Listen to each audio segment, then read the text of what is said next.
Well, good morning, everyone. I take it we're ready to start. Yeah. Okay, so I'll call the finance meeting to order. Need a motion to accept the March 11th minutes. So moved. Hey, moved by somebody. Matt Hicks, maybe? And a second Mr. by David O'Brien. Bryant. O'Brien. Oh, Mr. O'Brien. Okay, need a second. Better put your glasses on, Brian. There's so many people on the screen. Everybody's pretty small. All in favor, say aye. Aye. Okay, minutes are accepted. Treasury report. Go ahead, Mr. Nolet. Good morning, everyone. I'm happy to see everybody sitting down because I didn't bring my gray cloud to the meeting today. We'll start right off with the good news. Sometimes it's nice to be right. If you remember last month when we met, we were really cynical about the sales tax trend because it really didn't line up with what common sense told us for Washington County, because that period of time was from basically Black Friday through Christmas.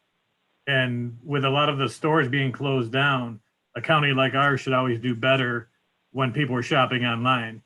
So this deposit is a reconciliation from where Tax and Finance guessed wrong on our first quarter receipts. And it's quite an adjustment. But it makes more sense to what we thought it should have been all along. So I wouldn't expect that huge trend to continue, but I think that we are still going to see strong sales tax until we get a little bit more mobile out in the world. And I think some people have actually started to enjoy ordering from home. So we'll see how the trend continues, but this deposit makes more sense on what we thought it should have been all along. Are there any questions on that? Matthew? Yeah, at the bottom, Al. So these intercepts happen at specific times during the year, but it's spread out over the year.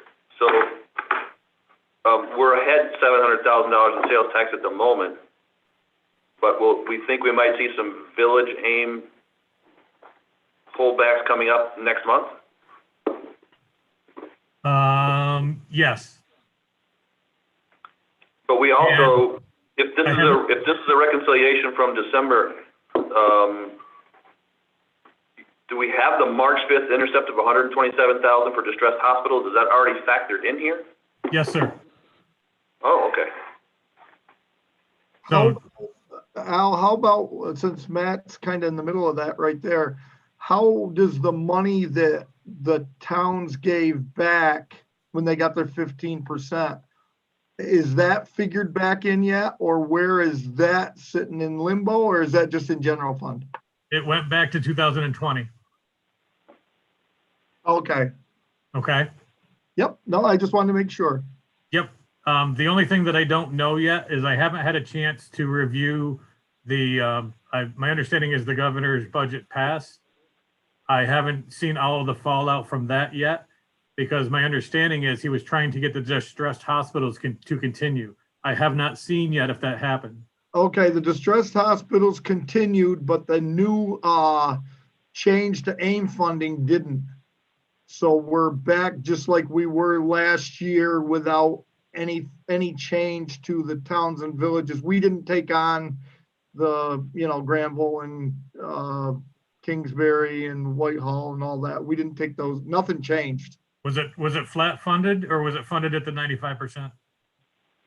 I think it was flat funded. I think the 5% take back is gone for this year. Okay. Good to know. Yeah, I went through it a couple of times yesterday, and it looked like that's where we ended up. Yeah, I've been settling with the towns. I have not had a chance to review it yet. And I was texting with Matt Simpson last night, and it sounded like that's where it was at. They were still voting. I don't know if he's still voting on the budget or if they're home yet. Yeah. Did that answer your question, Mr. Hicks? Yeah, so there are three intercepts, usually March, May, and December for those three things. It's timed out that way, you factor it in that way, and we can anticipate going forward those things are going to continue. And is the distressed hospitals indefinitely? It was supposed to be a 2-year plan. And this is the second year? Yes, Yeah, but it finishes in the first quarter of next year, right, Al? yes. And And that's when a you get big, those pound numbers, you can get back to us, Al, the 5 of us, what the new numbers are, maybe next month? Yes. Thank you.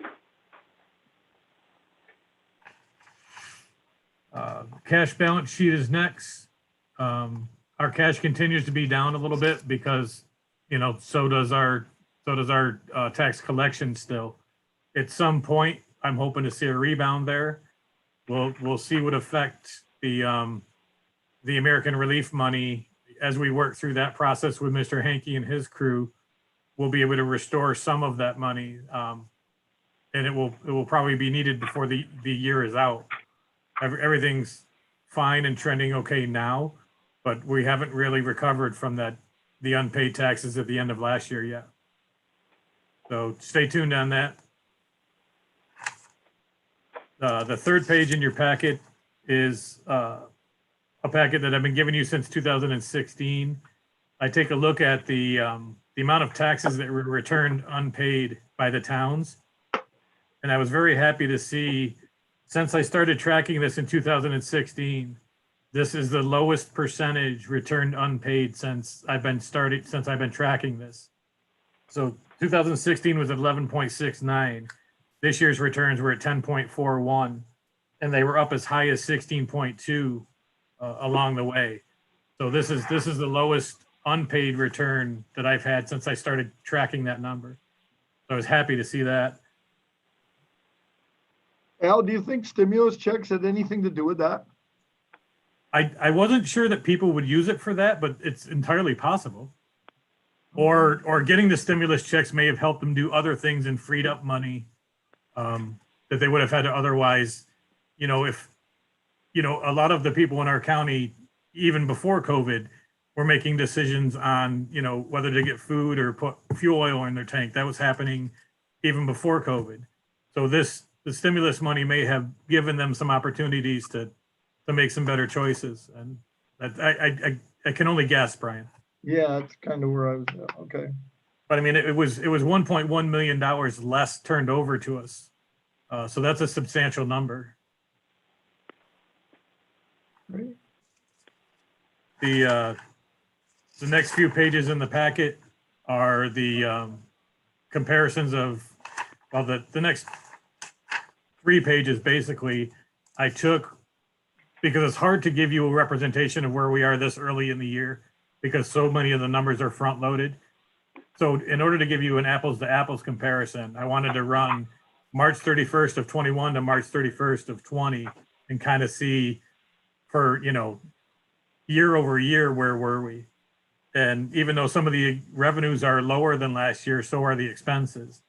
So you'll see in general fund, our net cost for the first quarter is actually down 700,000. So even though the revenues are trending less than they were, so are the expenses, proportionately. So I don't have any concerns yet going into the 21 fiscal year. We'll see what the rest of the year brings. I know that Stephanie and her folks are really trying to get their part back on track, and it seems to be working. So that can only help us. So 90% of those charts are actually pre-COVID then from last year, right? Yes, sir. Okay. The only notable thing is, even with the net cost being down 700,000, we haven't had any of the first quarter DSS claims in yet. So to give you an idea of the magnitude of that, last year they had already put $2 million worth of claims in. So as they continue to work through their process, they've now caught up all of 2020 for us. And as they begin to get those 2021 claims in, that net cost will be an even better number going forward, because the $700,000 that we're doing better now included $2 million of DSS state aid last year that's not recorded yet this year. So it's a significant difference year over year when you factor the DSS back in. So that's kind of important. And the FMAP for Medicaid, did that get continued through next year or just this year? I think it's through at least March of this year, but I don't know that for certain. Yeah, I think it got continued on a little further now, but I'm not positive Yeah, either. and they might have kicked it to year end, but normally it's on a state fiscal year, so. Okay. I So can- that'll all help that number that you're talking about. Yeah, and they gave us a little bit of relief, as you remember, a few weeks ago, they gave us a little bit of relief on the FMAP. That number was only guaranteed through April. I don't see any reason why they wouldn't continue it. Yeah, But I as I thought say, as I start working through the budget documents, I'll be able to give you some more information with certainty. Yeah, I think some of that was in the last rescue plan too, but I'm not positive. Right. Okay. Anything else? Al? That's all I have. Pretty much all good news today. Very good. Budget amendments. I see Melissa's on and she was gonna work with me a little bit on this, she said this time, and get into the swing of things. Because mine are on my phone. It's hard to read all them as I go along. So we'll start with sewer district.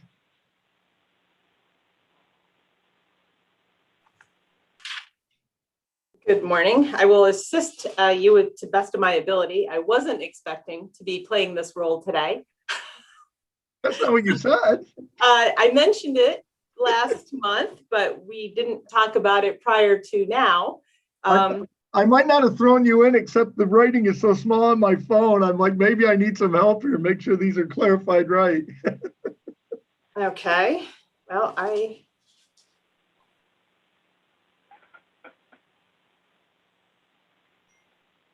yeah, I'm gonna have to ask for assistance on this one, Brian. I am sorry. Hey, not a problem. Okay, so the first one up is Resolution A. The Executive Director of the Sewer District has requested a budget amendment to purchase a trailer in the amount of $6,000. And so it's just moving the money to make that all happen. That all came through our DPW meeting. So I need a motion to move those funds. Moved by Dana Hogan. Do I have a second? Lester Losa. Any questions?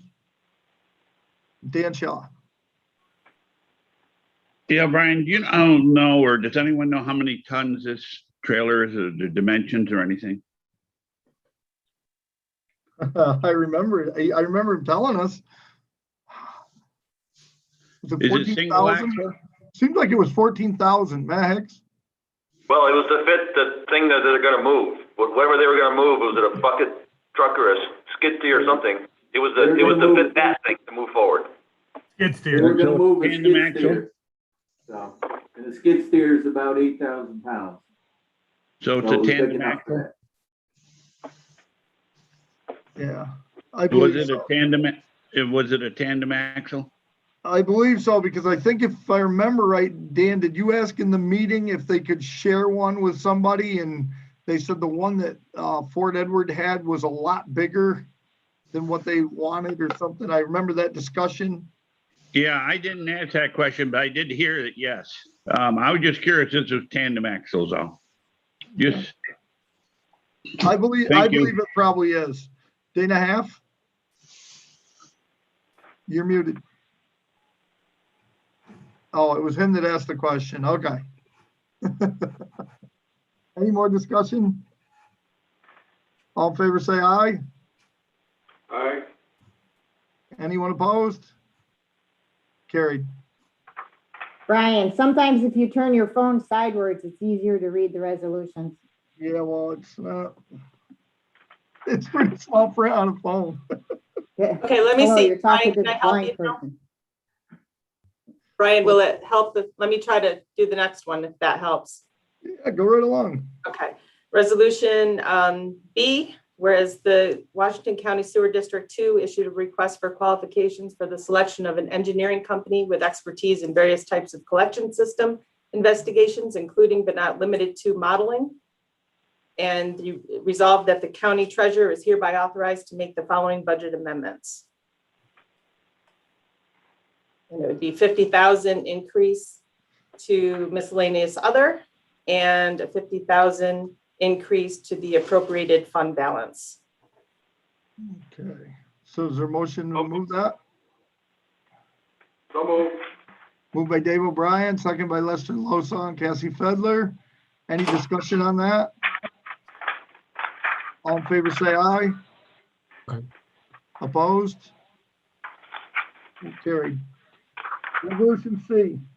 Resolution C to amend the 2021 Sewer District Number 2 budget to carry over grant funds related to the Feeder Street project. Okay, motion to move that? So moved. Moved by Dave O'Brien, I believe, seconded by Cassie and Dana Hogan, Lester Losa, Don Ward. Any discussion? All in favor, say aye. Aye. Aye. Anyone opposed? Carried. Resolution D to amend the 2021 public safety budget to carry over unspent emergency management performance grant. Resolution to move that, Cassie Fedler. Is there a second? John Rozell and Sue Clary, Lester Losa. Any discussion? All in favor, say aye. Aye. Anyone opposed? Carried. Resolution E to amend the 2021 public safety budget to carry over unspent emergency management performance grant supplemental award. Okay, motion to move, Cassie. Second, Dave O'Brien and John Rozell. Any discussion? All in favor, say aye. Aye. Anyone opposed? We're carried. Resolution F to amend the 2021 budget recognizing the unspent funds, crisis COVID-19 funding. Okay, moved by Cassie Fedler, seconded by John Rozell, Dave O'Brien. Any discussion on this one? All in favor, say aye. Anyone opposed? Carried. Resolution G to amend the 2021 Youth Bureau budget for the program specialist position. Okay. Moved by Dave, seconded by Sue, Cassie, and Don. Any discussion? All in favor, say aye. Anybody opposed? Carried. Resolution H to amend the real property tax services 2021 budget for unspent multi-jurisdictional reveal project grant funds.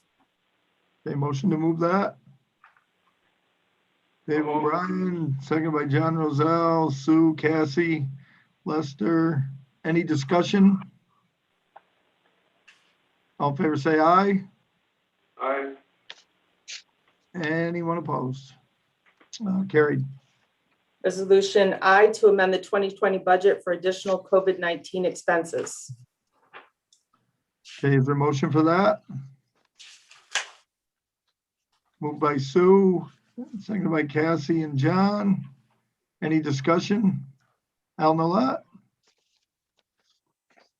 Just for the clarification and the board's information, I took some time last week and split out a different COVID-19 account that has just a hazard pay in it. That's why this resolution is so long.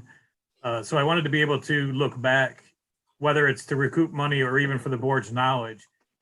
There's a COVID-19 account now that tracks actual COVID expenses for like when we're paying people to stay home or people that actually get diagnosed with COVID. And then there's a COVID-19 hazard pay account that represents just that period of time last year where we paid the time and a half. So it was all in one account before, and I thought it would be important to the board to split out the piece of that was actually the hazard pay. Whether it's for current discussions or discussions 5 years from now, I thought you might want to see it split out. So we did that, and hopefully it's beneficial. Al, is that the total? Is the 211 the total on the very bottom, or is that just the total of that one sequence? There's a lot of different totals, but I don't see that they're all totaled together. Am I wrong on that? They're not told, they're totaled by fund, Brian. Yes. Do you have a total with all the funds, or? I had given it to you before. It's 600 and some odd. Okay. I don't have it right in front of me. Yeah, I didn't see in the resolution. I wanted to make sure it was not just my small print that I didn't see it. No, Okay. the 211 was just for that new account over in public health, where we Okay. put the temporary nurses and all of that stuff. Okay, I got Dana half. To add on to Brian's question, Al, on one of these pages, there's almost $3 million added up. I assume that this is the money the county is going to try to recoup from whatever you call it, stimulus or whatever. Well, there's FEMA and something else. This is not to recoup from the $11.8 million the county expects to get. The benefit of splitting them out, Mr. Half, is going to be that the hazard pay I can adamantly fight for. The 2.9 million that you're looking at in the regular COVID accounts, that's going to be a harder lift for us because that's money that we had already budgeted to pay people. It's not additional money. We're going to make an argument for everything that we can. I'm not going to hold my breath on money that was already budgeted. They're probably not going to let us supplant, but anything that we had to add to the budget, they'll cover. Okay, what is the grand total of these 2.5 sheets? That to get the way you would like, if it was all reimbursed out of that 11.8 million, what's all this add up to? I don't have it right in front of me, but my recollection, it was over 5 million, around 5.3. Okay, because my next question is, I had an idea that the county would match whatever the towns do, which would leave, if the county took 11.8 million, matched the town's 7.1 million, that leaves the county with 4.7 million to do maybe repeats, duplicates, or whatever. So the 4.7 million, you're now going to eat into it by all of this, right?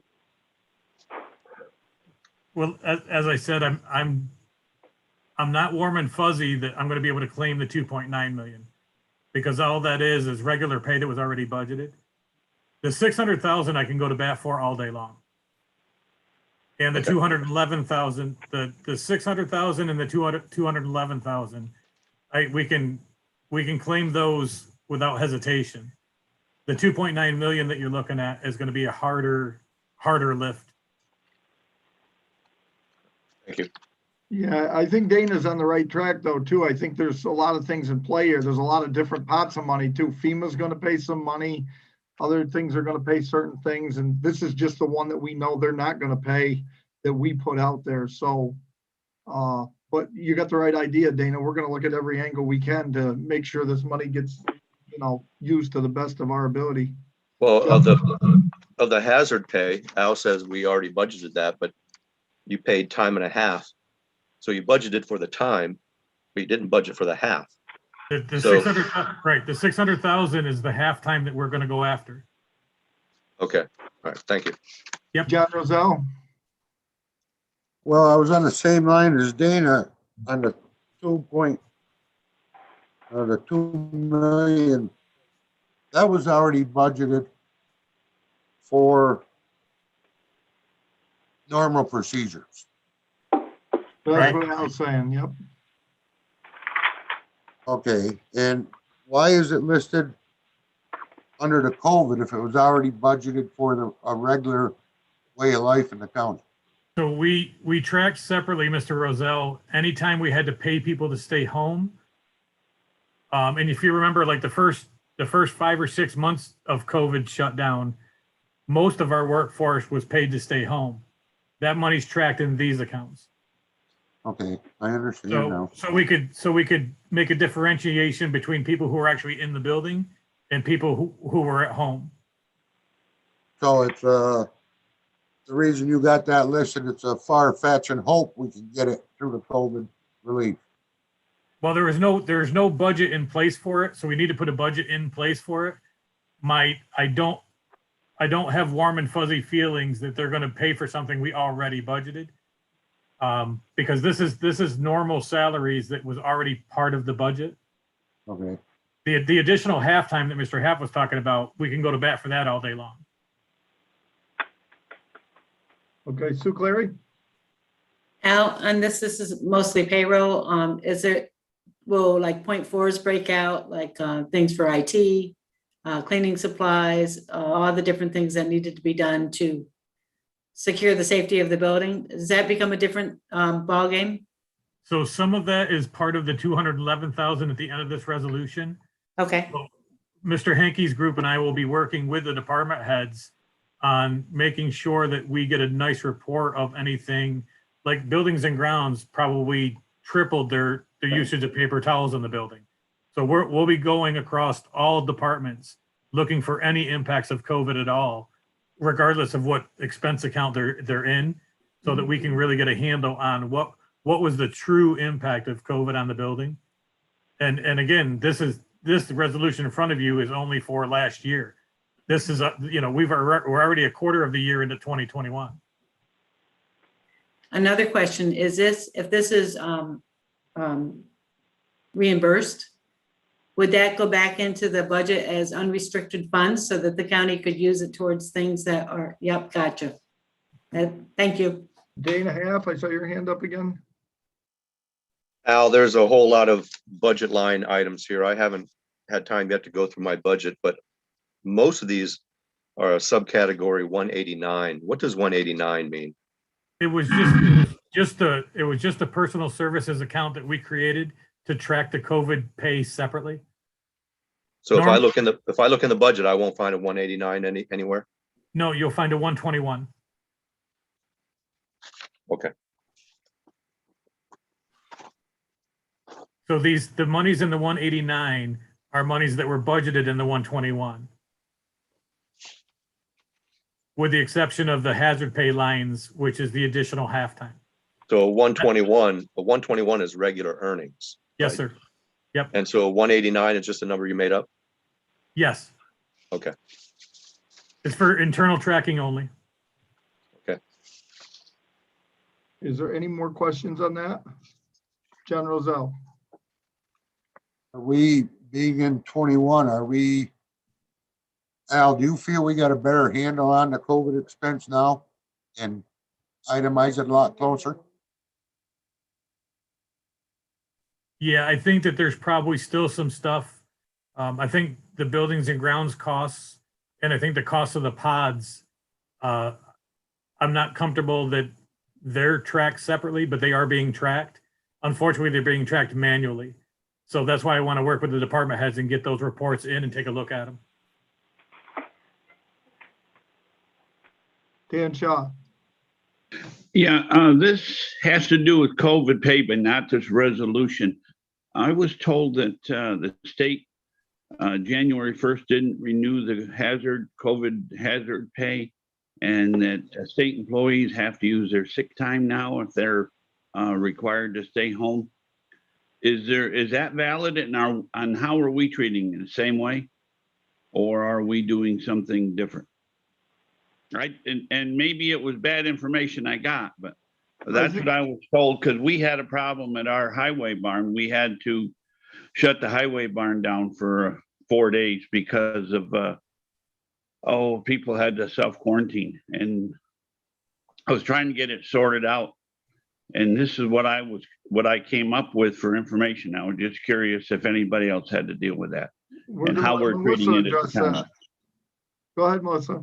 So the county right now, and I believe it's in accordance with New York state law, that if an employee is being quarantined or is home sick with COVID, then they would receive that COVID normal pay. They would not be required to use their own personal sick time. Is that state, or is that just a county policy? No, that was in accordance with New York state. Okay, then I got bad information. I can send you some of the information that I have received from the attorney in the past, if you'd like, Supervisor Shaw. I'd appreciate that, because I'd like to get it straightened out at my end at the town. Thank you. You're quite accurate though, Mr. Shaw.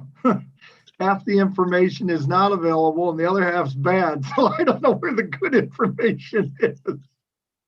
So, Thank you. Yeah, I hope that works. Matt Hicks? Al, this is primarily point ones, This resolution, yes. and it's for COVID pay. Some would be regular pay, some would be time and a half. It's just a matter of tracking this all going back to 2020 numbers. Yes, and it does two things. It cleans up our 2020 budget, but it also kind of memorializes for that COVID subcommittee.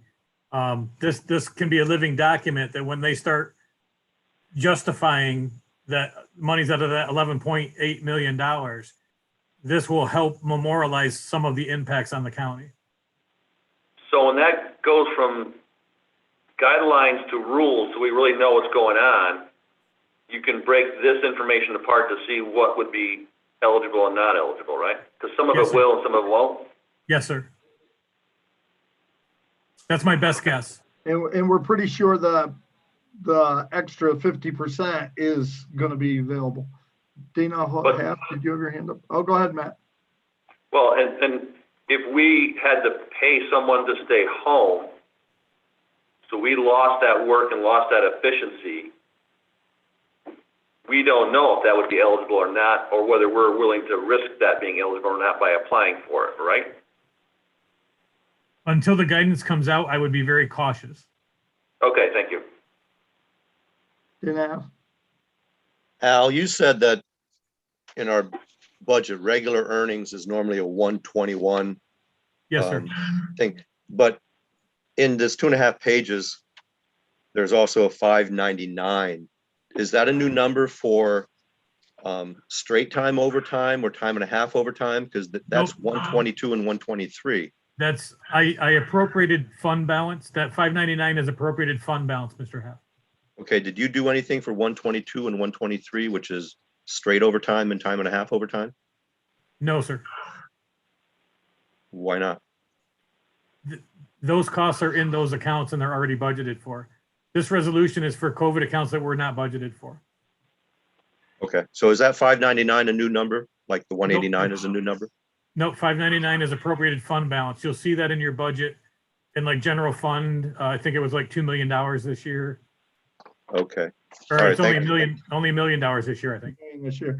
But yeah, so this is how you had to come up with the money in order to make sure everyone got paid. That's, So what I didn't want to do is for each of these 189s that were already budgeted, I could have put the offsetting 121 against it and just moved it from 121 to 189.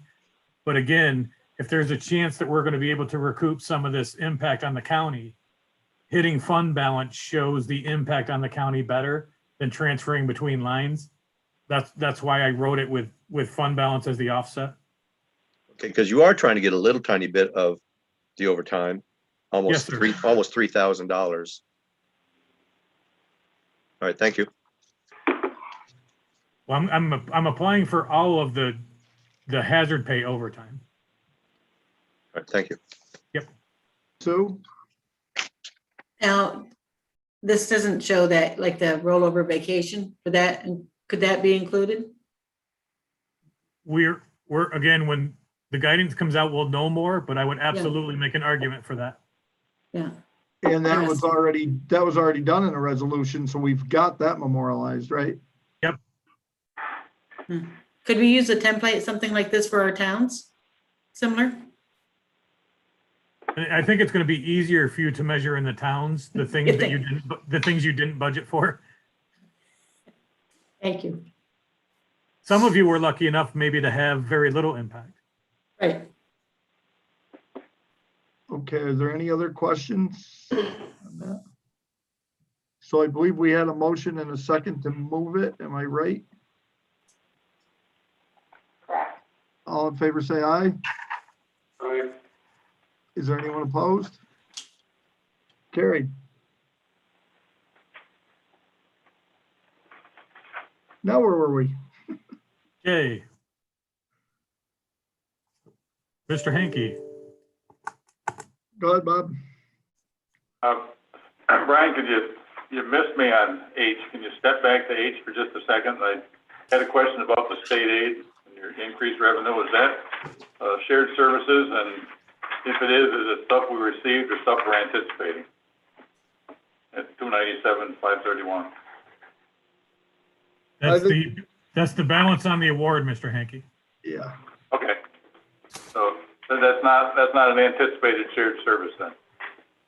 No, that's the actual grant amount that's left to get. Okay. Thank you.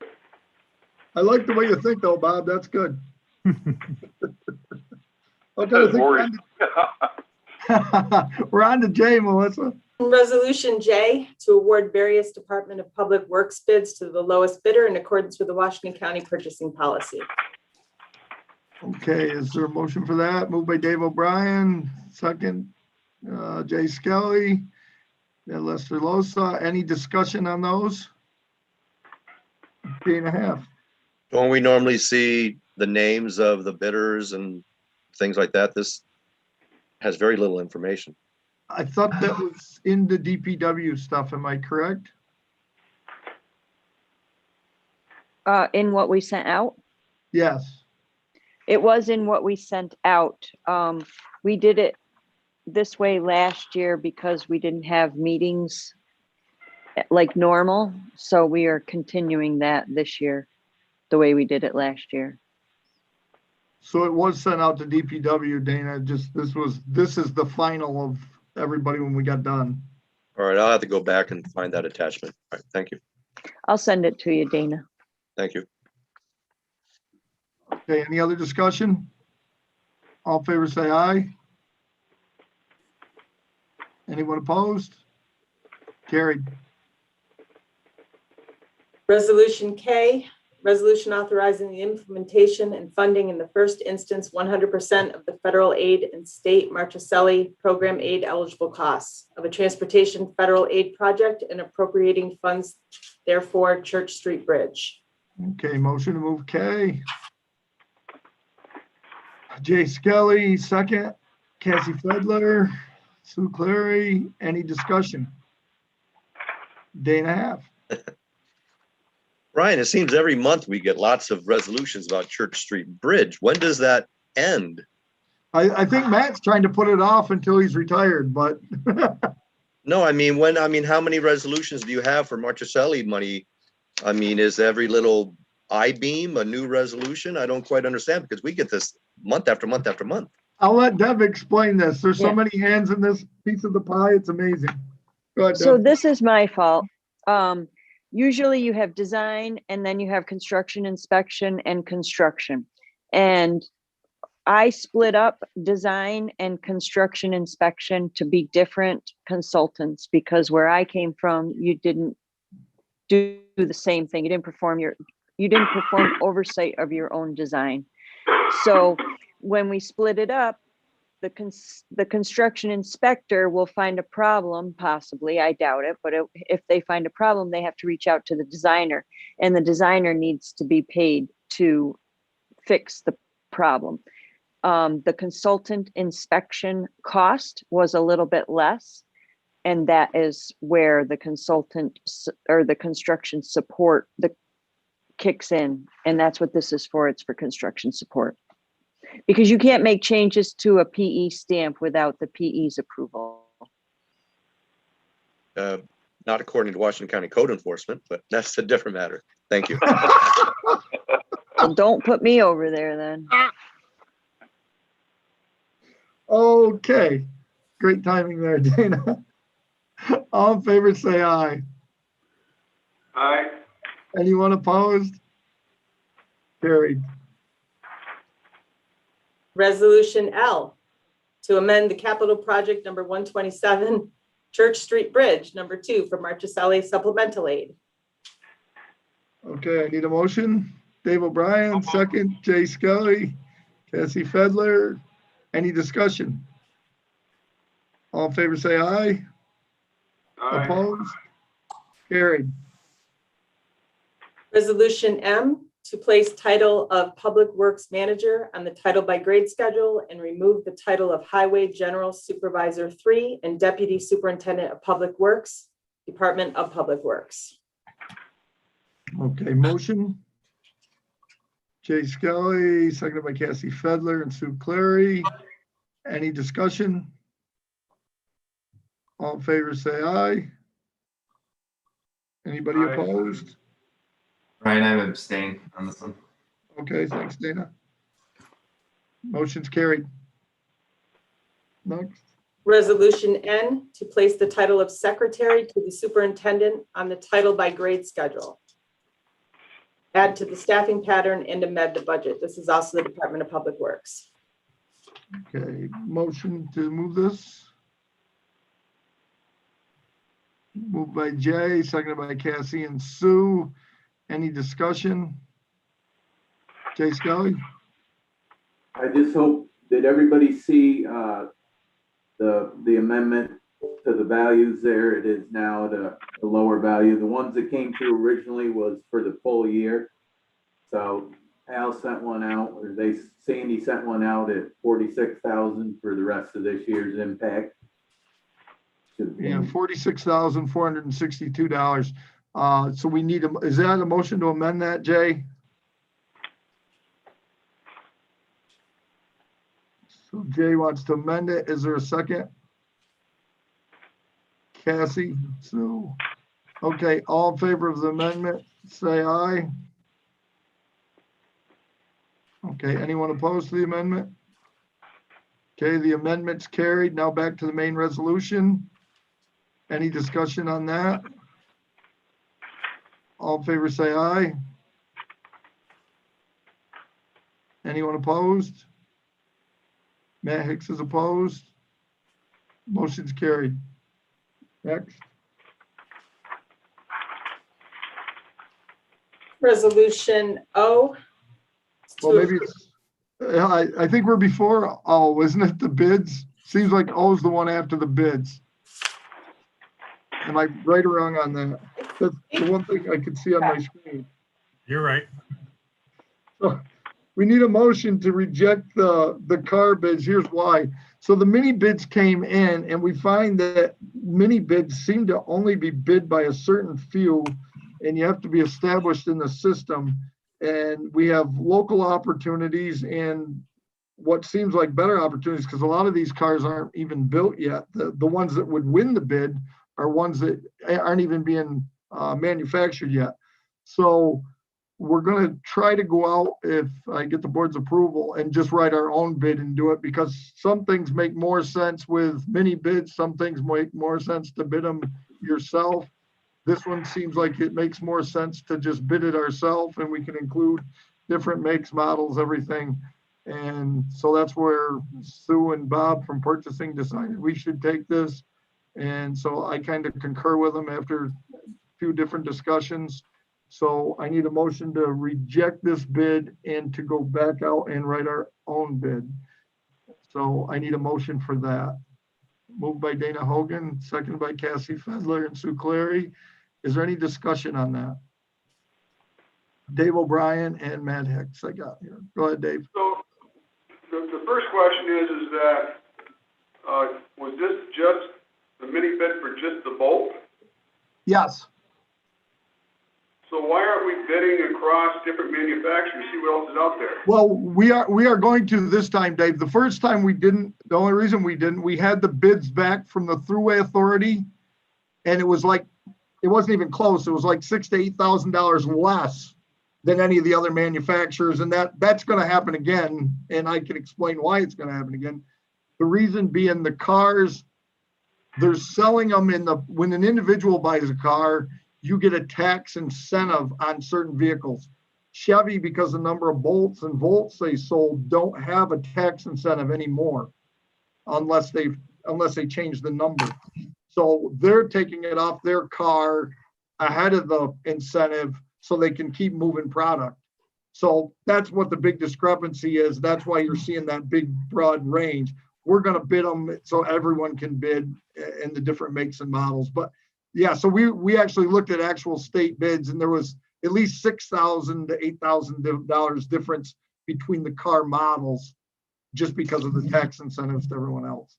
But tax incentives don't do anything for us because we don't get a tax incentive. So we have to go with the ones that are without the tax incentive. But that'll play out in the bid when we go out to bid that way anyway. And we'll get to see if that's true or not.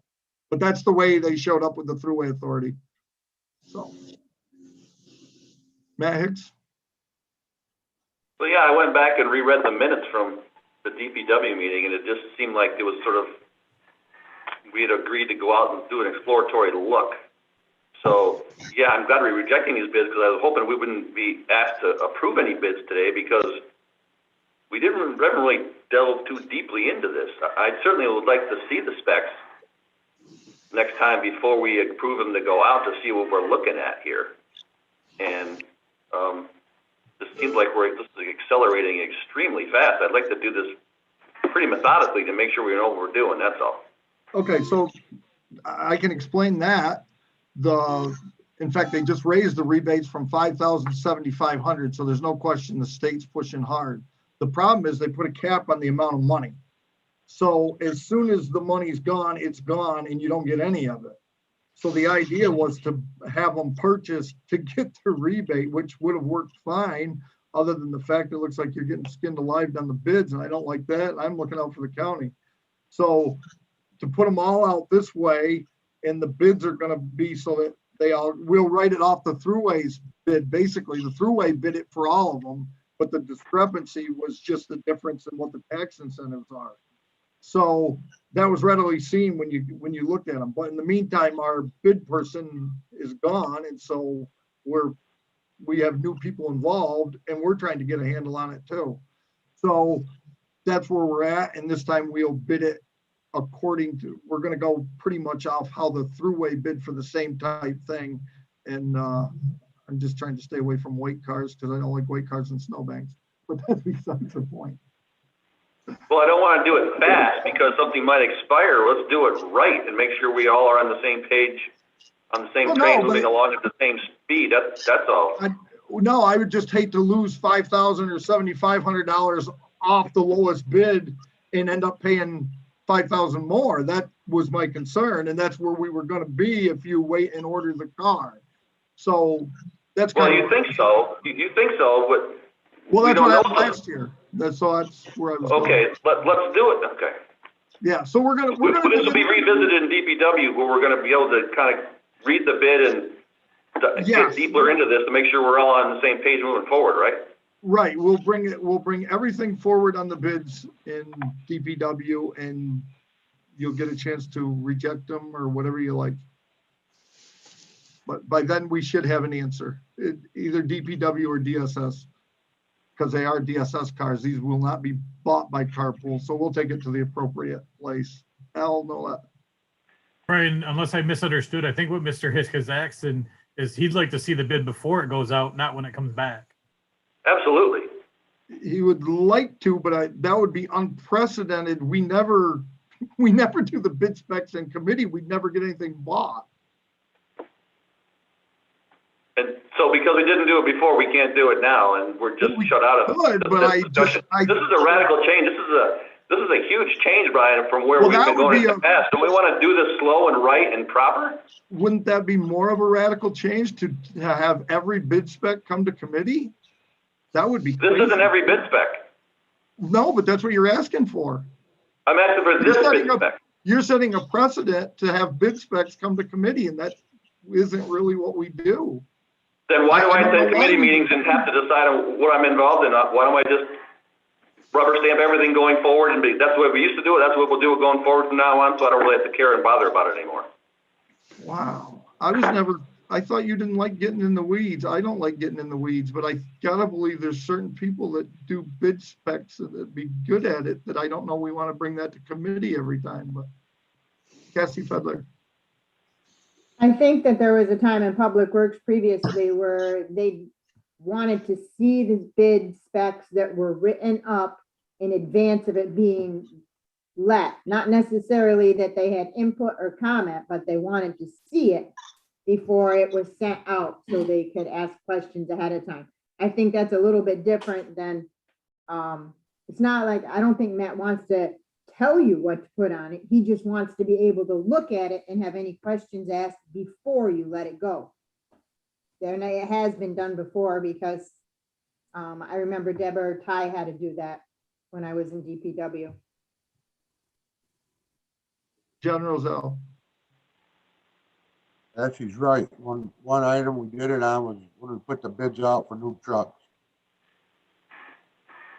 So we could look at the bids before and then have any questions at committee meeting.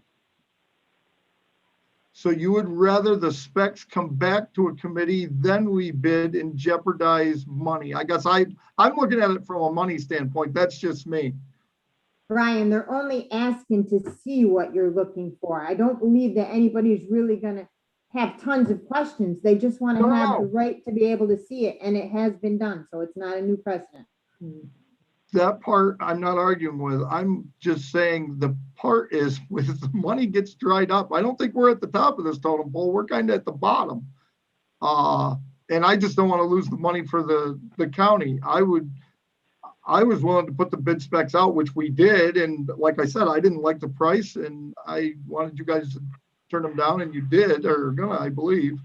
But I would like to go back out to bid and have a number. And then if you don't like the bid, if you don't like any of it, it's fine, but at least let's have a number to go forward. I guess that's where I'm at. What, Dan Shaw? Yeah, the one point that I'm starting to get clear in my mind is we're doing this for the reason that it's going to save us money in the long run, electric cars. And so according to what Matt is saying, and I concur, we want to really look this picture over, because if we're going to run out of money next year, those electric cars, if they're going to be $8,000-$10,000 more, we've lost any savings and we're headed down the road with electric cars and invested a ton of money. So I agree. I'd like to go a little slower, explore it all, and make sure we're headed in the right direction. Well, and I'm trying to save that $7,500 is my point. So I guess you kind of agree with me, even in a backhanded way. But yeah, if you want to, we can bring them back to DPW if it makes you happier. But I just warn you, if you lose out on $7,500 a car, it wasn't because I didn't try. Dave O'Brien. So, I hear talk about the bids. I think that Dan just touched a little bit on it. I think the philosophy, do we want to move electric now or later or what? I think that's the discussion that we're looking for. And my second question is why did we consider at least taking a look at hybrids? I mean, they're already under the $25,000 market full price. And they do provide some advantages at this time in terms of mileage and flexibility for people who are going to be traveling a lot of miles today. So I think that, if I'm hearing this right, is that there's a question about, do we want to make that change now? And if so, how? Well, I don't know how much you guys watch the news lately. I've been able to see it more than usual. And the amount of money that's being put in right now into electric charging stations, electric cars is huge. Your hybrids that aren't plug-ins will just cost you money in the long run compared to the plug-ins, the ones that aren't plug-ins. So going for a hybrid that's not a plug-in is not going to save you enough to make it worthwhile. That's the truth of the matter. The second one is the all-electric seems to be where they're going. The amount of models that are coming out, I got yelled at by Mr. Half before for not reading the tea leaves, but the tea leaves are pretty much out on this one. And I've been reading a lot about it, and as I assume a lot of other people have. And this is a case where I don't think we want to be last to the party. I think we're smarter to be first, but that's just my belief. Nobody else, I guess, is following it as close as I am. But if we want to go to DPW with the bid specs instead of actually bidding them, we can do that. I'm just saying that if you're worried about costs, I just don't want to lose the $7,500. Now, maybe that isn't a concern, but that's where I'm at. Cassie Fennell. Yeah. Brian, why don't you send out, just an idea, why don't you send out your bid specs ahead of time, like as soon as you have them done? Everybody has time to look at them. Anybody who has a question can send it to you. Then we can review it in DPW. We review all the stuff, and it's not like a starting point there. If anybody has a question between when we actually get that email with the specs and the meeting, we'll be over that hurdle. They can be asked, and so the discussion will be a little better in DPW. Is that a compromise? Any of it's fine with me. It's whatever the board decides to do. Does anybody else agree with that, disagree with that? Jay Scully. Brian, so were you anticipating, I'm trying to get a timeline of putting out the specs here immediately and then deciding in DPW whether or not to accept bids? Is that what you were anticipating? That would have been my choice, yes. Okay, like Cassie says, is it possible to send the bid specs out to everybody, you know, email on the committee so that they could have a look before, you know, and say, this is when we're gonna send the bids out here very shortly? Is there any comments? And if we do that, we could actually do it at the big board meeting, let everybody vote on the bid specs if we want to do that. The other question I have, do you think that there's any chance, what happens if we accept the bids, DPW, whatever, and we're still behind the game and we don't get the rebate? Well, that's always the choice. That can always happen. There's not much I can do about that. I guess I was more concerned that time was the essence, but in the meantime, the state just upped the amount of money per car, but I don't know that they upped the amount of overall money available.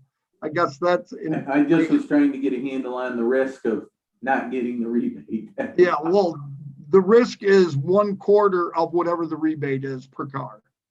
Because the state funds the DSS cars 3/4. So it's 1/4 of the rebate per car is what your actual funds would be out. So it's less than $2,000 a car, but to me, that's money I don't like to give away. It's not that plentiful. I like to conserve it. So, Al Nolet, you had your hand up?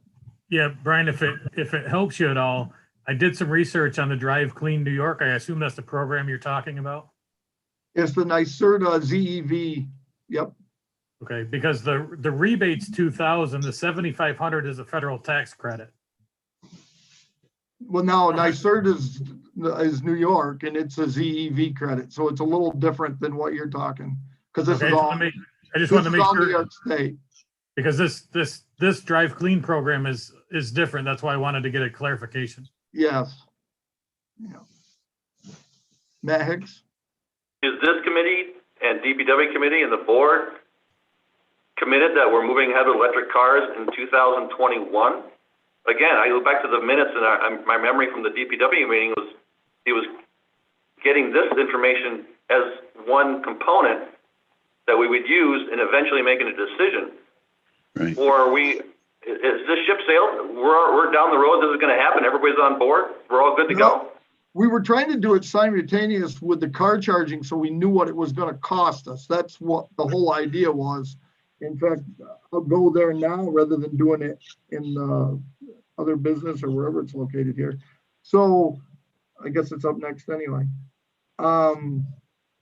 It's a case where the charging stations, the way they were presented, it looked like we can do it for about $30,000, which you're getting nearly $200,000 worth of infrastructure for $30,000.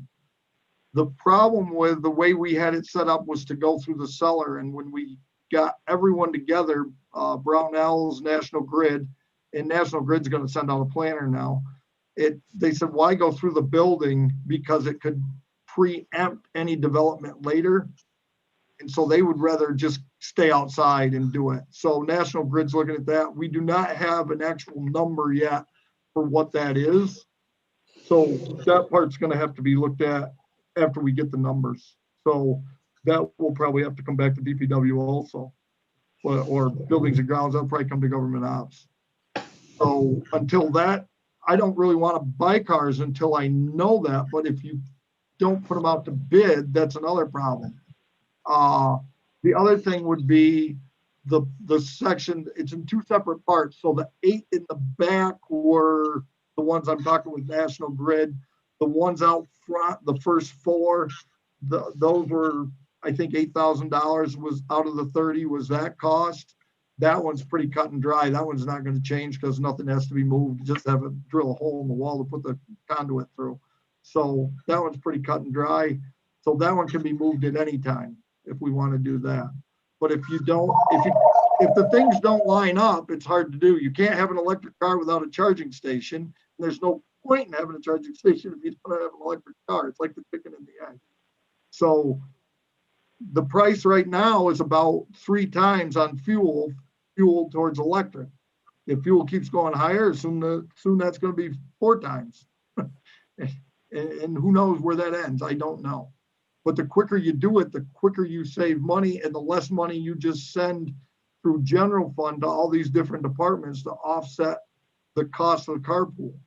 That's where the savings is. The savings is saving our own carpool and not having to put an extra $500,000 throughout the whole budget to buy fuel because of the extreme cost. That's what this is all about. This is all about cost savings and cost avoidance. And whenever Again, I don't think you answered my question, Brian, and it wasn't really directed towards you, because obviously we know where you are on this. I'm asking Jay and Cassie and Dana and everybody else, is this a fait accompli? We've already decided we're moving this way. You guys are all on board, and when the bids come back, you guys are 100% to approve the lowest bid? Are we going to compare those against gasoline engines this year and then maybe push it off for a year? Or I want to know where the train is, because maybe it's left the station and I'm not on it, but I have a different view, that's all. Okay, Jay Scully. Yeah, I was gonna throw out, Matt, that, get this, DSS are buying these, and is it worth it to us to have these 3 cars, and maybe we know a year from now that we hate electric, or we like electric? I mean, it doesn't necessarily lock us into every next car is an electric car, but, is it worth it to gain experience? That's, I'm asking you and the rest of the committee. I don't, It's a small price to pay, Jay. That's where I was at. When I initially looked at this, I thought it cost us $250,000 to even test the waters, and it's down probably under $60,000 with the cars and the infrastructure together. And to me, that's just huge. I don't think you'll ever get to test the water any cheaper. That's where I'm at. And so we're down to about a quarter of what I thought it was going to be originally. And that's the only reason why I'm pushing now. The money's there, and that's my job. My job is to find savings for the county. And I just know how much money I'm going to have to put into carpool if we don't go this way. The fuel bill is going to be astronomical. And the way the federal government and the states lined up right now, they want to make this happen. They're putting money behind it. And it's kind of just like our software and probation. If you don't take the money when they make it available, guess what? You get to pay the whole bill when your day comes. And that's been the proof in the past, and I assume it's going to be the same in the future. And I'm willing to jump on the train at this time, but that's up to the board. If the board isn't willing, then we can scrap the whole idea, and I'm fine with that, but just be ready for the budget. Sue Clary? It's interesting. I think, starting with the charging stations and then talking about DSS and their reimbursement in electric cars, fuel efficiency, and then, you start doing this tier for rebates and money returned for energy efficiency. And then you start looking at the highway barns and the formula of what you can get returned back for rebates and costs. This is where we start out the gate. And many people are using electric cars, are finding them to be, they work for them. In fact, my kids say to me, this is probably my last gas car I'll ever buy, with the idea that the younger people, getting a lot younger than me, are looking at their future of buying electric cars. So there is a change happening here, and we might have a chance to have it not cost so much money, plus be good for our future. So, Brian, I thank you for looking ahead, and I can appreciate that Matt wants to see the bids, because it's a scary change for all of us. We're all used to going to the gas pump, and I'm not so sure that I'd ever want an electric car, but I can hear my kids saying, "Oh, you've just got to get on board here." That's my kids talking to me. I'm not so sure that is not part of our future. I still like to go to a gas pump, but I can appreciate what the younger group are doing, and they're thinking ahead. So as a board, I think we need to look ahead and see what direction we need to go for our county. And so you're doing that, but it is scary. It's a big change. So Kathy? I think we should move forward on something like DSS cards because we know it's reimbursable. Right? The Yep. return on that's pretty good. Real good. Yeah. So, Cassie? I agree with what Sue said, and right now, looking at all of the information is only quote unquote a waste of Brian's time, as he puts it, or a benefit of Brian's time. He's doing all the legwork right now, and he just gets more information and we can look at it. And other than that, I think we probably beat it up as much as we can today until Brian brings us any more information. So all good. Okay, so gonna need a motion to turn down the bids. I'll And then, move it. and then I'll send all the bids to everybody, the bid specs to everybody for DPW. And we'll, or, I was gonna say DPW. If you don't have a problem, I can bring it back to the full board meeting. And you can decide if you're happy with the specs or not, so we can at least go out to bid and then we'll have them for DPW. I guess that's kind of the timeline I'd like to be on. But if that's okay, that's where I'd like to go. So I have a motion by Cassie to turn down the bids. Do I have a second? Dana Hogan, Sue Clary, John Rozelle. Any more discussion on that? All in favor, say aye. Anybody opposed? Carried. Okay. Now we're on to O there, Melissa. Resolution O, and I do want to apologize because you haven't received this information yet, and our broker is actually going to be attending this meeting to give you more information on this. But Resolution O is to approve the health insurance renewal for plan year 2021 and 2022, whereas the county's worked diligently with its broker to evaluate the renewal responses submitted by a number of potential carriers for the year 2021 and 2022.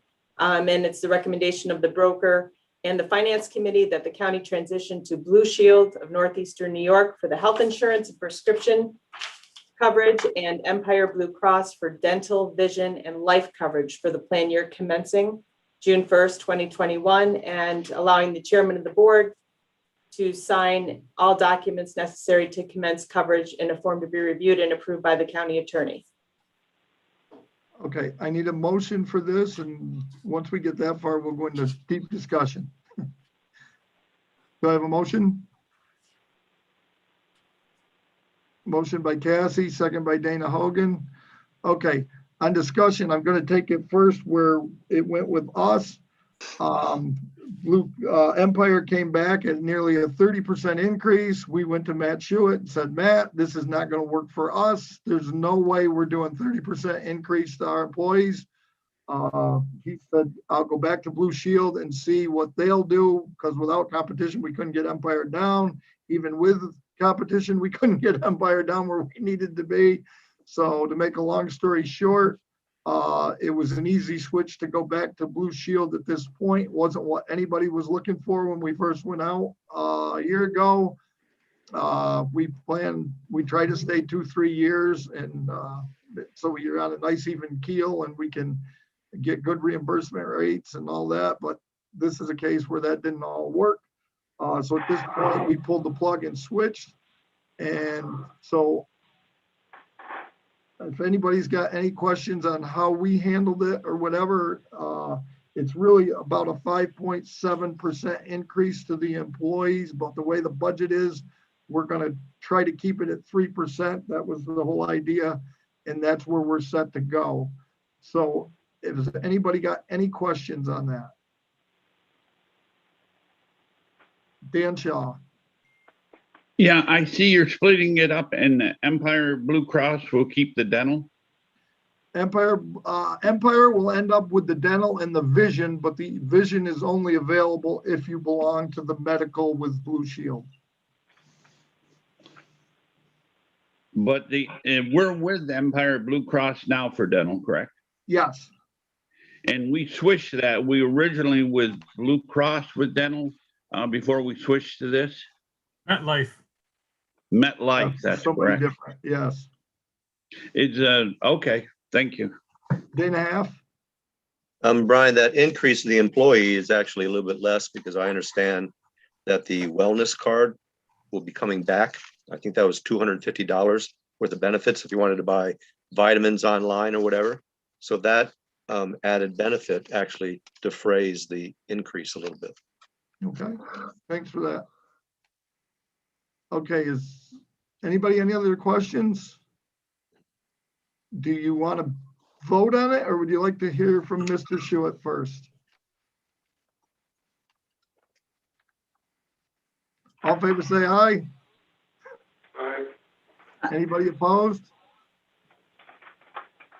Okay, it's carried. Go ahead, Matt. We're gonna have you talk to the board. Okay, thanks, Brian. Yeah, and just to be clear, you know, Brian said 30+% was unacceptable to the county. It was 100% unacceptable to us as well. So, you know, we definitely did not envision, I kind of want to tell you how we got here. We certainly did not envision going back to Blue Shield this quickly or at all. You know, we typically have relationships with the carriers that are going to be 3 to 5 years or so. And because we know switching isn't the easiest thing in the world to do, particularly, you know, this quickly. But, you know, they just came out with it was even north of 30% actually.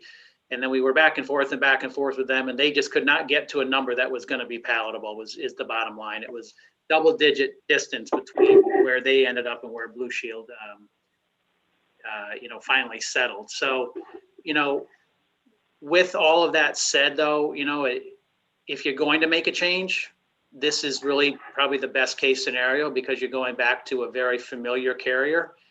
You're going back to a carrier, and particularly last week we had discussions with the union. You're going back to a carrier that doesn't have to really think about rebuilding their plans to meet the benefits. They don't have to specialize, you know, put in any specific benefits. They were able to basically more or less is to mirror or to clone their contract from 2019 to 20 and put that back in place with an enhancement to telemedicine. Telemedicine's now covered in full. So we don't have to worry about contractual changes. Or the union, we have sent them benefit summaries. They seemed pleased. There's been no questions so far. So it's a familiar partner. You know, again, if you had to make a change, this is the one to have. And we've been able to get the best of both worlds, I think, in my opinion, because I have spoken to some of you over the course of the last 12 months, and most of you preferred the way Blue Shield handled their wellness with a card of $250 versus Empire that, granted, they had a higher wellness card, but you had to earn it and jump through hoops and ladders at times to get some of those reward dollars on your card. So, you know, that's a benefit. I think some people are going to be will be a little bit more pleased with the way, just in general, and this is just a general comment, with how Blue Shield manages prescriptions approvals versus Empire. But when I say best of both worlds, Empire's vision plan really has been a better plan in that it provides a full network of private practice versus Blue Shield, the vision, which used to be just chains. So we're able to keep the Empire vision plan and couple it with the Blue Shield medical plan. But everything else stays the same. And, you know, we're in, you know, obviously, you all know if you've been through any changes, some things are out of everybody's control, which is just the formulary. You know, one carrier's prescription formulary can be a little bit different than the other. But again, I think it'll be a reasonably easy transfer from going back to a familiar company that you had. But I'll pause right there for questions if, you know, regarding anything I discussed. Go ahead, Sue. Matt, thank you. On the prescription coverage, the last one was capped. This one is more open for costs. I don't know. The other one wasn't capped necessarily. Empire is not capped. It's just their formulary is a little bit more strict, I guess you could say. And Blue Shields is a little bit more open with what they allow with prior approvals. And just generally what's on it, they just seem to be a little bit easier to do business with on the employee level. Mm-hmm. I know Massachusetts and Connecticut, they're looking to do some caps on pharmaceuticals, the governors. And have you heard anything of that in New York State? Well, it wouldn't affect you here so much to the degree that, you know, those caps are generally put in place over the years for higher deductible plans, you know, or some plans that have 50-50, maybe a percentage or a special, you may have $300 copay for specialty drugs with some private plans, things like that. But your copays are well below any threshold that any state has been looking at as far as setting a cap. Sure. Didn't have? Matt, so I assume that if we go with these plans that we will get a new Empire card, because the current Empire card has health insurance. So we'll get a new one that's just the vision, dental, and life. Correct. Yep. You will have two different cards in your pocket now. One will be for Blue Shield for medical, and you will get a new one from Empire that's just going to be dental and vision. All right. Thank you. Sure. Al Nolet? And another important factor, aside from the rate, I mean, the rate was different enough to drive the bus, but the other glaring difference between the two contracts with Empire, if claims come in over our cap, they roll it into the following year. With Blue Shield, if claims come in over the cap, they eat it. That's a significant difference in the two contracts.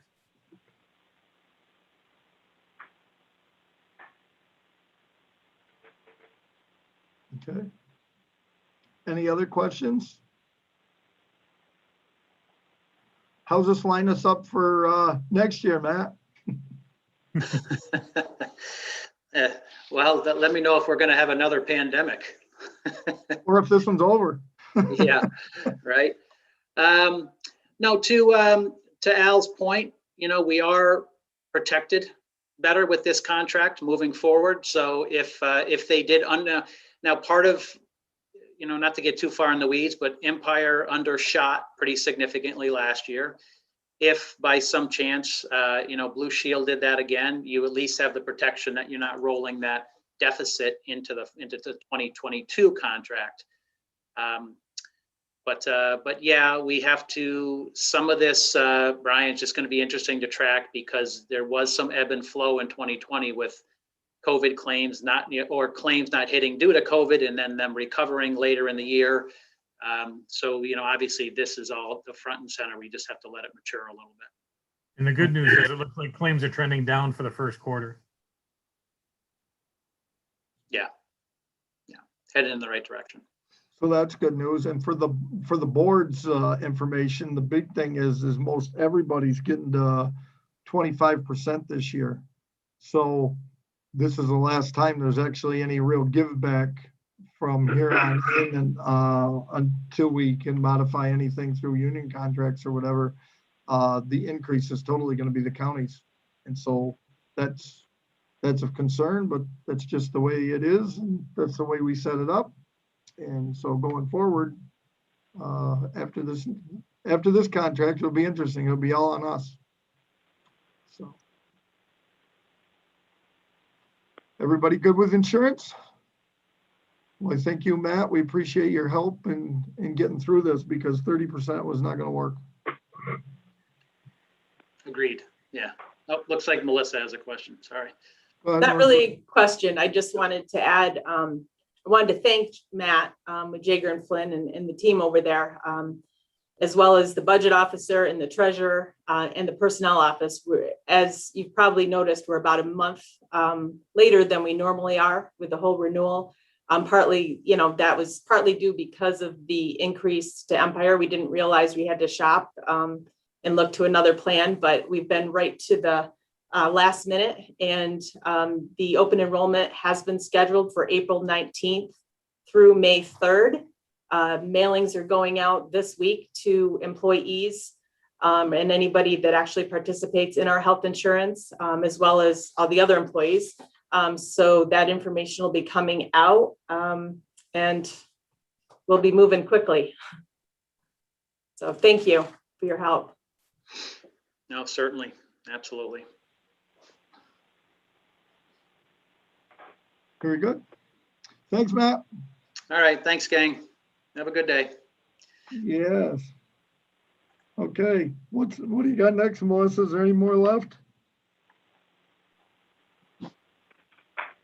Oh, yeah. Natural gas supply contract is the last resolution. Don't you have to vote, or did we already vote? We've already voted.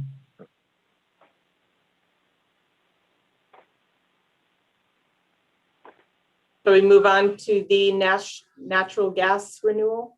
Yes. Okay. So we do have a renewal for the natural gas supply contract. Currently, the county belongs to a commodity buying group for natural gas supply, which is Municipal Electric and Gas Alliance, otherwise known as MEGA. The current contract with MEGA expires in October of 2021. The current contract with MEGA has a 36-month term with a fixed rate of 3.99. At this point, the county has the opportunity to lock in a renewal rate at the current bid price, which for 12 months is 3.912. For 24 months, it's 3.878, and for 36 months, it's 3.835. Obviously, we save a little bit more if we lock in for a longer term. This is not a decision we need to make right now, but like I said, we do have the opportunity to renew now in hopes that we are going to save some money in the long run. Okay. So any discussion on which length of rate we want here? Because I know we've discussed this a lot in the past. I don't know that fuel, electricity, or anything's going down, but go ahead, Dana. I didn't know what DTH meant, so I looked it up. It's a decatherm. It's equal to 1,000 cubic feet. But I see here that the Burgoyne campus is used 14,000 decatherms. But that building was barely used so far. If that building is used a lot and that usage goes way up, would we be better off going for 12 months? Because I assume this rate is based upon your usage. And that building may go way up in usage and we get a lower rate next year if we only did it for 12 months now. You know what I'm saying? If we did it for 36 months and then the Burgoyne campus has a large rate, which bumps us down into a better rate 12 months from now, would that be better? Whatever the natural gas is, I don't know how much is used. You know, you've got a number for what's used there, but I don't know that it would be any less with people in it. I think the whole thing's heated or cooled or whatever, but I don't know what is actually on natural gas there to know if that would even change the amount used. I guess that would be my question. Well, they've already used 14,000 and the building's not occupied. So I think I guess that's my question, Dana. Even if it's occupied, would it use any more? Matt Jones, maybe that's a good question for him. With this new roof construction, we're also getting new insulation, Dana. I wouldn't expect that to go up at all. If anything, probably go down our usage. Right now, there's no controls in that building. There's basically the way we controlled that building when we bought it was there's two halves of the building. You heat, either you heat or you don't heat. We are slowly getting controls where you could shut down areas and you can control certain areas of the building better. So I would say the efficiency of the building as we go is going to actually decrease the amount of natural gas we use. Okay, would it also be a good argument to say that Annex 1 is going to decrease by whatever amount that the Burgoyne may go up? So it's a wash? That's probably fair. Okay, another question is, what else is natural gas used for? Do we use it to heat the hot water at the county for the sinks and things like that, or is it just heating? No, it'd be hot water and stuff. We're not a big hot water user, sinks in the bathrooms and stuff like that, but we're not a huge hot water user here. All right, thank you. Matt, can you weigh in on that then? Do you think in your, in the business you're in, do you think 1, 2, 3, is there anything that you can bring to this party? Because I don't use natural gas, so I have no idea. I can't really comment on this. This was the first I kind of heard of this right now. I would assume in the past we did our homework as far as, who we're buying our natural gas from. That would be before me, I don't know. I think there's a contract. I mean, is it something we put out to bid in the past? Is it something we looked at, different suppliers. I don't really know answers to any of that right now. Well, that's how we ended up with Mega, but is 1, 2, or 3 Well, years? sure. I mean, do we have any reason to believe natural gas will go up, down, or indifferent? I don't have any answer. We can't predict that. That's the biggest problem right now. I mean, natural gas is by far the cheapest energy source, available to us right now. I don't see in 3 years where that would change. So I wouldn't be scared of a 3-year commitment. Okay, I got Bob Henke. I'd say any petroleum product, if we can lock in at today's rate, we ought to lock in for at least 3 years and 8 months. Melissa? I just wanted to add, if you chose to go with the 36-month contract, if we look at the rate right now of 3.99, that would be a $24,000 savings to where we are right now. Obviously, if we go to a 12-month, it's a lot lower. It's a $12,000 a year savings. 24 months would be a $17,000 a year savings. Okay, day and a half again. I would go with the 36 months now that it was explained that the Burgoyne campus won't have a lot of usage that we could benefit from a lower rate if we waited a year. So I think Mr. Hankey's correct. We should go with 3 years. Mr. Hicks? I'll make a motion, we set it for 3 years, so we don't have to visit this a year from now and do this all over again. So move. I did. Seconded by Mr. O'Brien. Second. Is there any other discussion? Sue Clary? Is there a pull-out clause that you can get out of it if you need to? Usually Listen. not.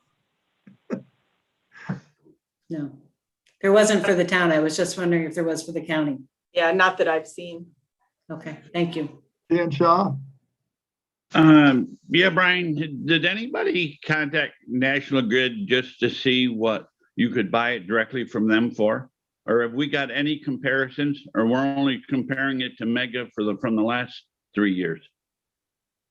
I think it's only Mega from the last 3 years. I just saw this a couple days ago. Melissa, do you have anything on that?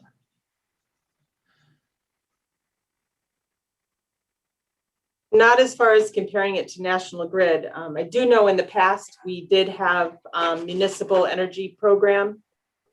We had it through them. We did switch to Mega. When we did switch suppliers, we had a savings of 0.0037. So given that history, it doesn't look like there's a A huge lot of difference. Yeah. Well, the only reason, the logic is what defies me. If we use Bob's approach that nothing but cost is going to go up, they're saying if we lock in, the cost will go down. So either they're putting a big markup on this year to cover the increase in costs because they're going to be reducing the costs over 3 years. And I guess the reason I'm questioning it is we got nothing to compare it to. So I'm not opposed to it. I'm just saying we can't make a decision based on price because the information is given to us doesn't make any sense for savings. Yeah, I think you're probably correct on that, Dan. I think the biggest thing is they're forcing all clean energy cheaper and making all non-clean energy more expensive. I think there's a bigger plan behind all this is my guess. But I don't know. I don't know enough about natural gas to know where it's coming or going. Jay Skelly. Just a question, Brian, because it's a long-term contract and the dollar volume, does this have to go out for a bid or should it go out to bid? I think they're on the state contract, Mega. I think they're one of our cohorts or something, if I remember right, because NISAC is always tied in tight with them, and which always scares me, but that's how we got here. We used to belong to a consortium so we could use Mega, and then NISAC took them on and they went with a state bid type thing at that point. But I don't know if that, I assume that's still where we're at. Is that right, Melissa, that they're a state contractor? I believe you're correct. Yeah, the way they aggregate their prices is, meets the requirements. Okay. So is there any more discussion? All in favor, say aye. Aye. Is there anyone opposed? Sue's opposed? Okay, it's carried.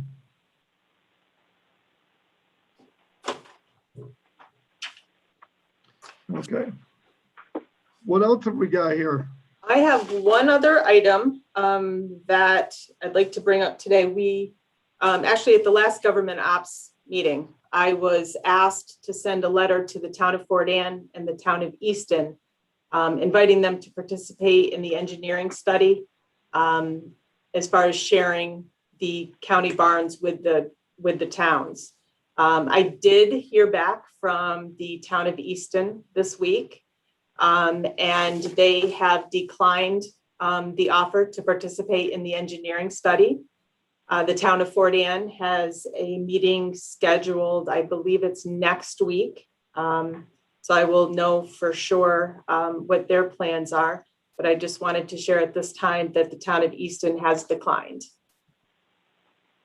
So Okay. I don't know if you would like me to extend that offer to other towns in that vicinity, or if you would like the county to move forward on its own in light of Easton not participating.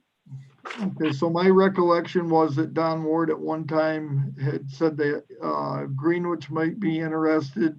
And I guess we need to know that so Matt Jones can go back out, because he would have to get a whole different bid for just the Fort Anne site than two sites. Is that right, Matt, for the consolidation study?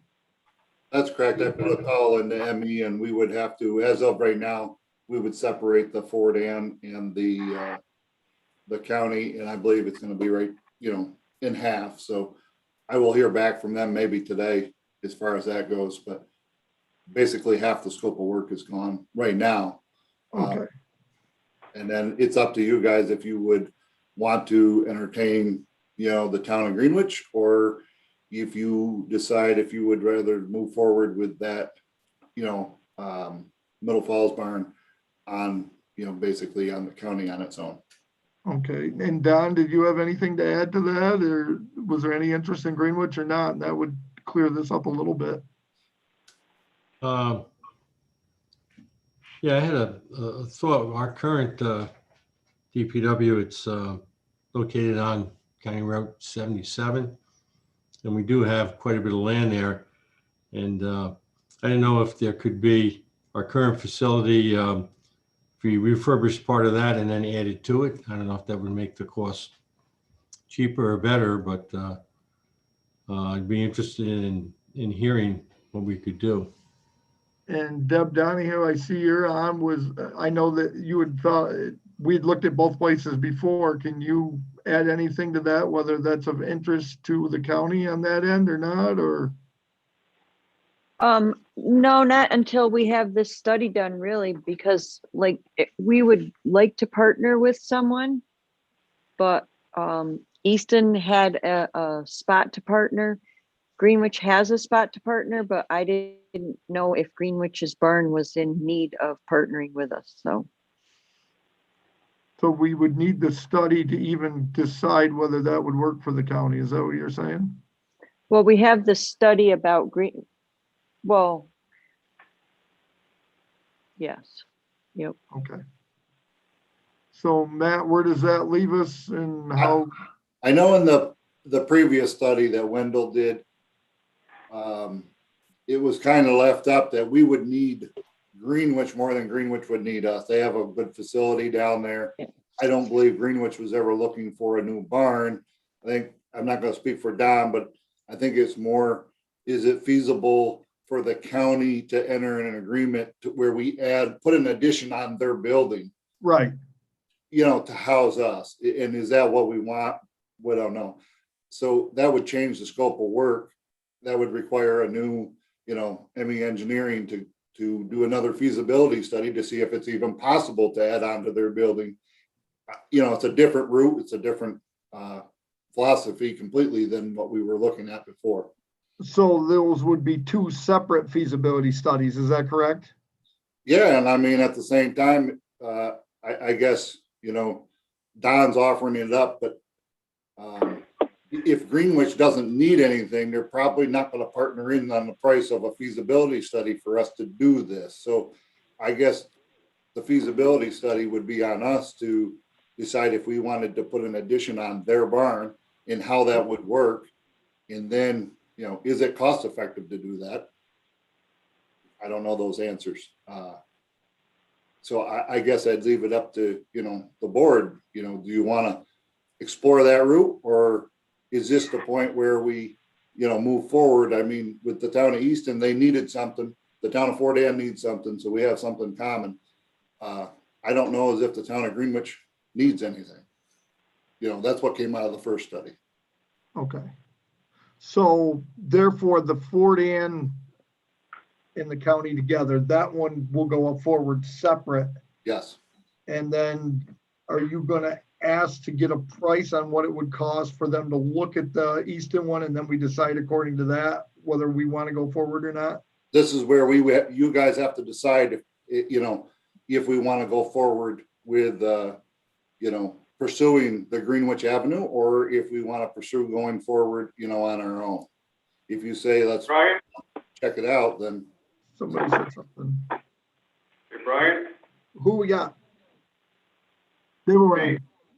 Yep. so we still waiting for Dan's answer. Shouldn't we let, Deb and Matt go out and look at this and bring it back to Government Ops to see if we want to consider Greenwich, or what we'd have to do, and get more information on what it would cost for a feasibility study? Or I don't want to make a decision today without having them do the due diligence first. And that's what I was asking Matt as to what he needed for due diligence. That's where I was going. Go ahead, Matt. Well, also at this point, I think, Don has shown interest, but I guess it would probably be a conversation with his, DPW superintendent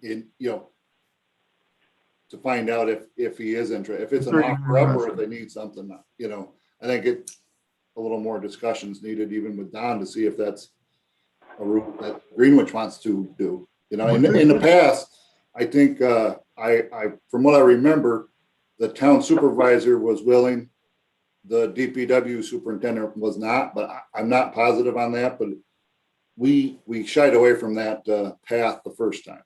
Okay. Cassie Fedler? I guess I have a little bit of a concern that a lot of this, it keeps coming back that Debbie has to make a decision and Matt has to take a decision. Somehow, because this has to do with the DPW buildings, I think it would make more sense for Matt to be jumping in on the DPW meetings and not running this through Government Ops all the time.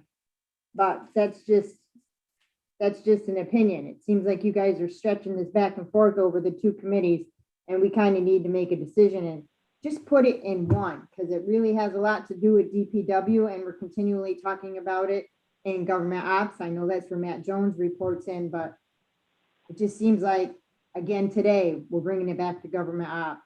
It just doesn't seem right. That's just a comment. Okay, so basically, Matt, where you're at is you've got to get a different study, because now it's just for one place where the county and the town are together, and you're going to get a price on that. I have to have them adjust the quote just for Fort Ann and, the county. So about half the scope of work, I would assume it's going to be pretty close to half.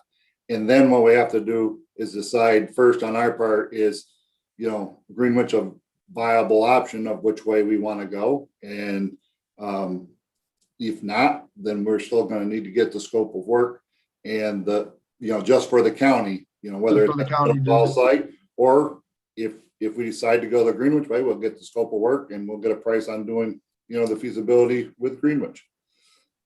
So you don't need anything from us today. We're good where we're at. Well, what I would like, before we waste a lot of time, is there an appetite from this committee to reach out to Greenwich? Don's on now, but do we want to reach out to Greenwich to actually do this, or do we want to pursue on our own? Okay, Jay Skelly. I think, Matt, that Greenwich has offered, but as you said and as Deb said, the mostly it's gonna advantage us whether we're at one spot or the other. And I think Deb and her highway guys, and you included, need to look at both spots and say, is there any more advantage of doing it in Greenwich over where we're already at? And then we can go forward from there.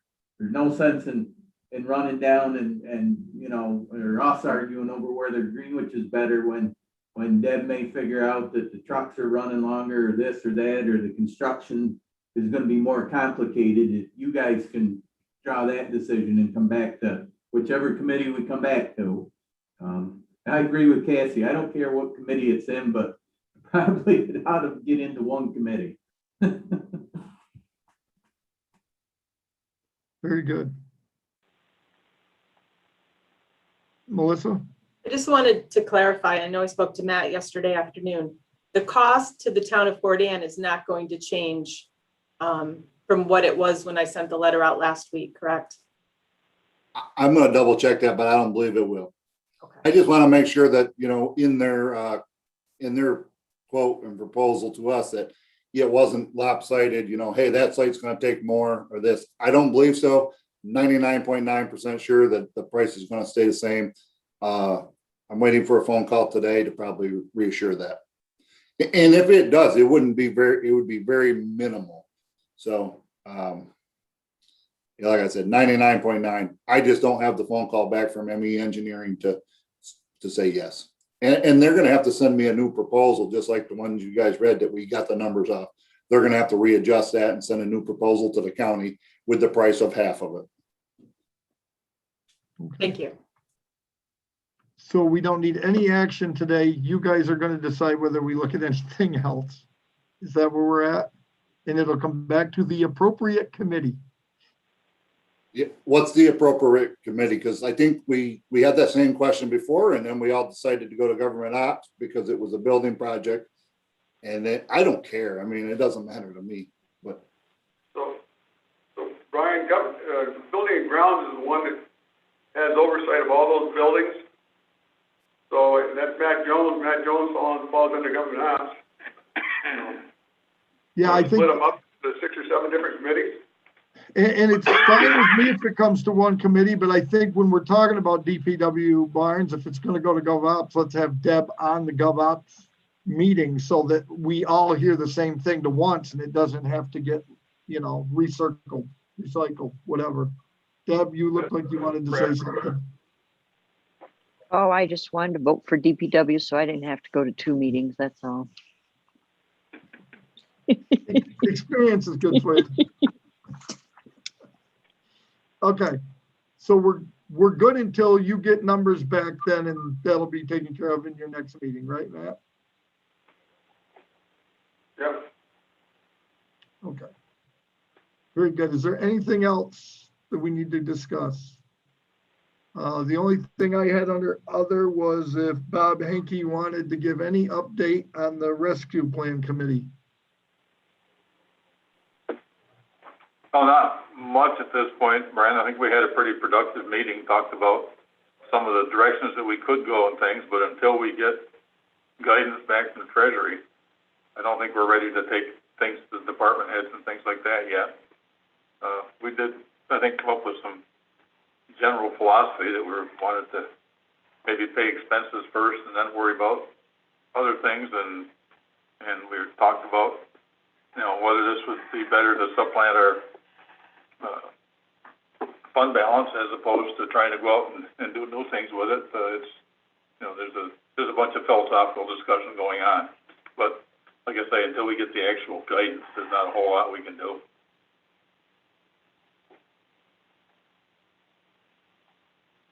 And that was the end of the statement.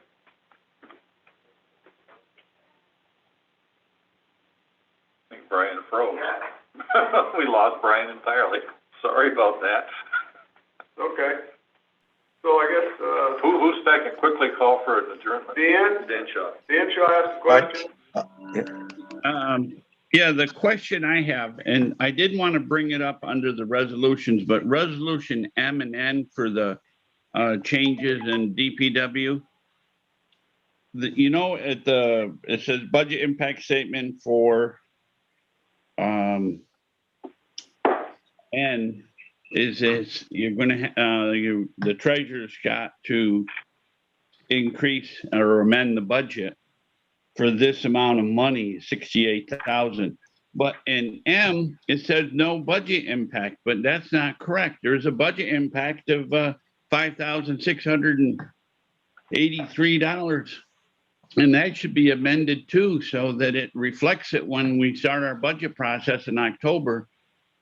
You're showing that increase. Otherwise, it won't be shown. We've done it several times this year, and what we've said is due to breakage, you can afford this, but by not amending the budget to show it, you're not showing your projections properly at budget time. And the big factor of this, and I've mentioned it before and everybody gets a chuckle out of it, but it's potential fund balance is what we're fooling with here. And the only way you properly track that and to show it is to make the budget amendments when you change the point ones. Because we put or plan on about $1 million breakage, but by keep allowing it to be sucked up within the budget, you're reducing that $1 million breakage. And I just think for budget purposes, that should be corrected. Al, you want to answer that?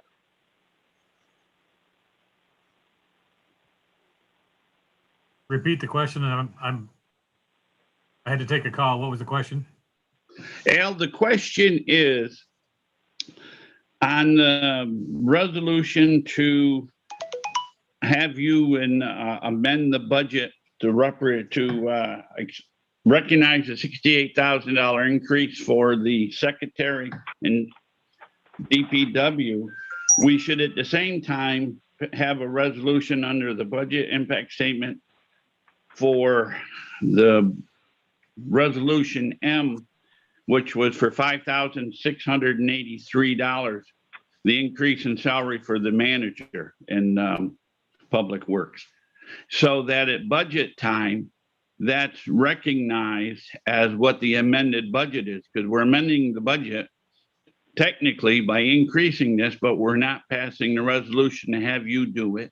And so it keeps tapping into our $1 million breakage that goes into fund balance each year. Right. So it's as much as I hate to say this out loud for risk of getting my hand smacked, we haven't done that in the past. It doesn't mean that you can't do it. We haven't added to the budget when it wasn't necessary. So the $5,600, if you put the resolution in, it would be for philosophical purposes only, because you don't need it to balance the budget for 21. Oh, not to balance it, no, but you are amending that budget. You have changed the cost of our point ones in that budget. But you don't need more, you don't need more budget to cover the expense. Well, we've done it in the past. And what does the budget statement say for resolution N? Well, N is brand new cost that's not budgeted for, Dan. That's the difference. But you could absorb it in the budget. See, you can't go both ways. In general fund, we don't know that yet. Then how do you know it for the 5,600? Because I've already done projections for County Road based on the people who hasn't been in the position for the first quarter of the year. Okay. I think it's misleading, but that's just my opinion. 2.5, do you have something? Yes, I guess Bob is on the American Rescue Plan. Every time I bring up this idea of the county matching the towns with the towns getting used, I get crickets. So are there any people among you who are not crickets that want to say something? Well, other than the fact that we don't know whether we can do that or not. Until we have some guidance as to, how we can disperse that. I've heard everything from dispersing things to the town to giving every property taxpayer a certain stipend, and that probably, is unconstitutional, but, there's a whole range of wonderful ideas, and I think that charging off on talking about wonderful ideas is a huge waste of time till we know what we can actually do. When do we think we will know? What they're talking about, they were talking about 60 days about 3 weeks ago. Okay. Okay. So anything else? Oh, Brian's back. Motion to adjourn? Motion to adjourn, hurry up. I second that motion. Kathy, second by Dana. All in favor? Opposed? Carried. I actually did hear all that, Bob. It was pretty good. Back to Mr. Shaw's comment, because I was on the phone with Al trying to hear if it was over what I missed, and I could hear all the meeting. So where Dan went on the general fund money that would be left over and you use part of that, he would be correct, except that's in the highway fund that's not calculated in that general fund money. So that's the only reason that doesn't make a difference there. It's still money though that's spent, but it wouldn't go back to the general fund, it would stay in the highway fund. So that's the only differential there. And Bob, I thought it was interesting. I don't know if you brought up about the fair is one of the things we looked at, but I thought that was very interesting coming out of your meeting. And by the time I got Al on the phone, I didn't know if you had already mentioned that, but that was it. No, I didn't talk about specifics like that, Brian.